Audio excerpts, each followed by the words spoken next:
Hi everyone, and welcome to the video Research Methods, Naturalistic Observation. In this video, we'll answer the following.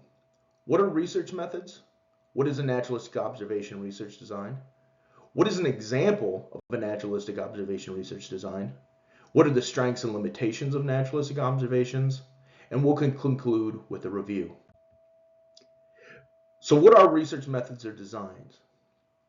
Before giving our definition, throughout this class, we've discussed pseudoscience and how it typically lacks the safeguards of science. Research methods and designs are one of the key safeguards of science to prevent us from fooling ourselves. There's various types of research designs which we'll discuss. So what are research methods or research designs? You can use the term interchangeably. Research methods involve the systematic study and investigation of a phenomena to reveal, analyze, and establish facts, principles, and theories. They're systematic. There are rules in how we conduct different types of research designs and research methods.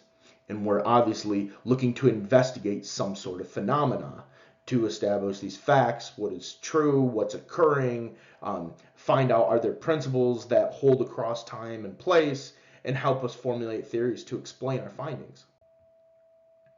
So what is a naturalistic observation research design?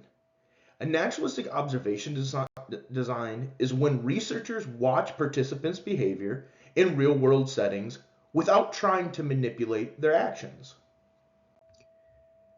What is an example of a naturalistic observation research design? Well, let's say researchers want to understand the frequency of physical aggression between children in general. And so they decide that they go to a local elementary school and record the number of previously defined physically aggressive behaviors, like shoving, slapping, hitting, kicking, those kind of things.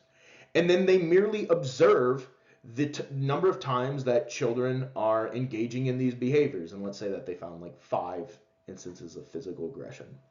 So all they're doing is identifying a type of behavior. So this is kind of the systematic part. Before they go and watch the children, they have identified, hey, we're interested in this phenomena, physical aggression in children. Okay, we're going to go watch some kids to see how often it happens. And we're clearly going to define what counts as a physically aggressive behavior. And then we're just going to count how many times it happens. So what are the strengths and limitations of naturalistic observations? Well, the strengths are that they're high in external validity. What that means is it's the extent to which our findings generalize to real-world settings. I mean, we're watching kids in their natural environments. There's nothing contrived about it, as opposed to sometimes with experimental research designs, which we'll talk about in a separate video. But the thing, the positive, the strength is that we are seeing that these behaviors occur in the real world. There's nothing artificial, there's nothing fake about these situations. We're just merely observing what's going on in a specific situation. The limitations are that it can be low they tend to be low in internal validity. And what that means is the extent to which we can draw cause and effect inferences. So we can't say what caused the physically aggressive behavior in our previous example. There are various hypotheses, rival hypotheses, that we can't discount for the physically aggressive behavior. For example, maybe we can't generalize this physical aggression to all children, right? We looked at one situation at one elementary school at one point in time. Maybe the physical aggression was related to hunger, right? The children hadn't had a snack, they were really hungry, maybe some of them were more likely to be physically aggressive, for example. Maybe it had to do with I don't know, Those specific children are the ones who tend to be more physically aggressive. So we can't generalize to that group of children. Maybe it's just a few of them, and they were physically aggressive because, I don't know, maybe they missed their medications, for example. And maybe this is just a one-time event. Maybe we just observed these kids being physically aggressive at this point in time during the day. Maybe it would have been different, again, if we looked at different times.